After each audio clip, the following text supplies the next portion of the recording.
Next topic is it good to have political competition? Elections are thus all about political competition. So in today's world, the elections are considered as all about a competition. That means which party will get the more power and which party have, if that particular party have more vote, that means they have more power.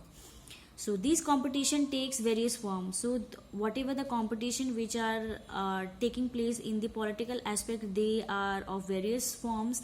The most obvious form is the competition among political parties. So the first competition is the competition among the different political parties, just like BJP, Congress, and so on. So they have their own competition among each other. They have their main focus is that whatever they will do for the welfare of the people, it should be as compared to the other party. That means if they have done something, or if one party had made one scheme, that means the other party will think that we will make more different types of schemes, so that it is more about show off, not about the welfare of the people. At the constituency level, it takes the form of competition among several candidates. If there is no competition, election will become pointless. So in every constituency or in every democratic government, competition is required, because if there is no competition, then there is no meaning of election to be held in a particular country. But it is good to have political competition clearly, and electoral competition has many demerits, that means disadvantage. So now we will deal what are the different disadvantages to have a electoral competition in a democratic country. It creates a sense of disunity and functionalism in every locality. So the first demerit is that it creates a sense of there is disunity. That means there is not at all unity among different members in a political party. That means Hindu, Muslim, they always have conflict among each other regarding any matter. So this is one of the disadvantages of the electoral competition. You would have heard of people complaining of party politics in your locality. Different political parties and leaders often level allegation against one another. So the other disadvantage is that all the different political parties, they always do or you can say they always make different types of allegation or report about each other, and they always complain about each other. So this is one of the disadvantages. Parties and candidates often use dirty tricks to win election, which this point is existing in our country. So parties and candidates, they use dirty tricks to win election, so that their party can get more vote in an election. Some people say that this pressure to win electoral fight does not allow sensible long-term policies to be formulated. So today's political party's main agenda is to get the more number of votes, and with the help of votes, their party will get their party will become, or they will have the power in our Indian government. So they does not or you can say their main objective is to gain the power, and by gaining the power, they are not at all looking forward, or you can say they are not at all seeing what can they do for the local people. That means us. If they will not do welfare of the people, then what is required to have an election or a political party? So but this is one of the demerit, is that today's political party, they only think that they just want a power, and by getting power they will just live their life luxuriously, and their main agenda is to not to look for the welfare of the people. They only want to satisfy their luxurious life, their needs and requirement, their families needs and requirement, and at the end, who is facing the problem? That is us. That means the normal citizens of our country or a democratic country. Some good people who may wish to serve the country do not enter this arena. So there are many people or many political parties who wish to serve the country, but they do not get the entry in this arena, or you can say in this political party, because there are already many political parties or different members who are corrupted. And if a good member or or a good political leader will come in this situation, they will try to dominate that particular leader. So this is one of the disadvantages.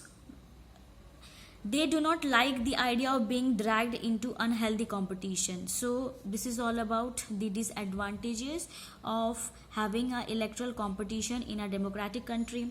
Our constitution makers were aware of these problems. So when our constitution, or you can say the leaders who had made our constitution, which we have learned in the previous chapter, they already knew these type of problems will arise in our country, yet they opted for free competition in election as the way to select our future leaders. So, though they knew that this problem will arise, but still they have opted for the free election competition in our country. They did so because this system worked better in a long run. So why did they choose the free and fair election competition in our country? Because it will last for a long period of time. In an ideal world, all political leaders know what is good for the people and are motivated only by desire to serve them. So in an ideal world, all the political leaders, they know what is good for the people or the normal citizens, and they are motivated by doing so. Political competition is not necessary in such an ideal world, but this is not what happened in a real life. So whatever the political competition that is occurring in our country, it is not necessary that it will be good, but still we follow the same thing. They wanted to remain in power to get power and position for themselves. Just now I have explained you their main objective is to gain power and to remain in power and enjoy their life fully. They may wish to serve the people as well, but it is risky to depend entirely on their sense of duty. So though there are many leaders who wanted to serve the people, but it is very risky because there are many corrupted people who will try to dominate the good political leader. Besides, even when they wish to serve the people, they may not know what is required to do so, or their ideas may not match with the people really want. So there are many things which we have to look in order to frame any scheme for the welfare of the people. But the political leaders, they only do election to get the power, and they don't know what actually the normal citizens they need, or you can say their needs and requirement they don't know. So how can they make the different types of scheme in order to benefit the normal citizens? How do we deal with this real life situation? One way is to try and improve the knowledge and character of a political leader. So now we have read about the demerits of the electoral competition in a democratic country. Now we will learn about the merits, that means advantages. So we can solve this problem by improving the knowledge and character of a political leader. The other and more realistic way is to set up a system where political leaders are rewarded for serving the people and punished for not doing so. So we can even make different types of you can say scheme or system in which political leaders will get different types of reward or money as a compensation, or money as a reward, so that they will not do such thing that will harm the normal citizens. Who decide this reward or punishment? The simple answer is the people. So who will decide the reward or punishment if the political leader will not do his or her work? It will the people. That means democracy is all about the people. So the people will decide the reward and punishment. This is what electoral competition does. Regular electoral competition provide incentives to political parties and leaders. They know that if they raise issue that people want to be raised, their popularity and chances of victory will increase in the next election. So even using these different types of issues, they try to grab the votes in the election. So even the positive aspect of election, they have converted into in a negative aspect.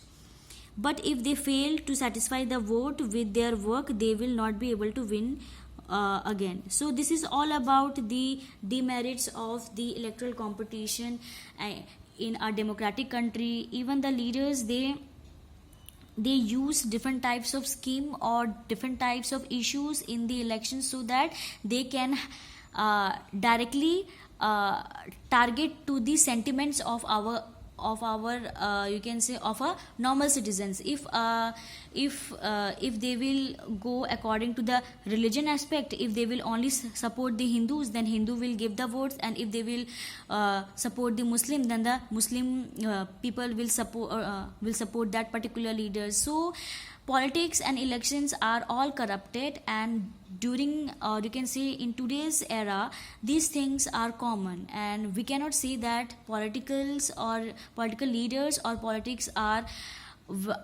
good, because there are many corrupted people who just use this power, and you can say people, that means we normal citizens, they use us in order to make their life secure and use or you can say live their life peacefully. They don't have any you can say matter, or you can say they does not bother whether the normal citizens they are happy or not. So this is all about the demerits of the electoral competition in a democratic country.